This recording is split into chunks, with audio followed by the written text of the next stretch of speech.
Get out of the train station, go to the safe zone. Michael Furcall says he is a former U.S. Army engineer who was in Rome studying archaeology when he heard Ukrainian President Volodymyr Zelensky's appeal for foreign fighters. Within days, Furcall was at the train station in the western Ukrainian city of Lviv, boarding a train to Kyiv, hoping to volunteer as a medic. I'm a little bit nervous, to be honest, but at the same time, it's not about me, it's about the people that are suffering there. So when you see the images, you see the people that are here right now, you understand that you're not suffering, this is more about them. Ukraine has established an international legion for volunteers from abroad, and Zelensky has publicly urged foreigners to fight side by side with Ukrainians.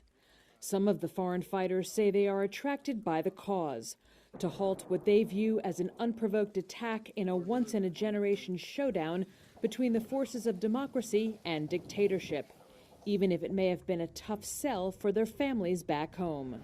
They're not happy, to say the least. Definitely not happy, but they're proud.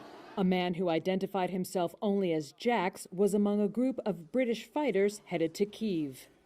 They were led by Ben Grant, who had just completed a month-long stint as a security advisor in Iraq.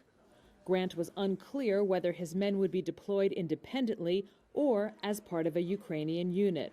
We're going to wait, to be honest, and see what the situation is as we get further in.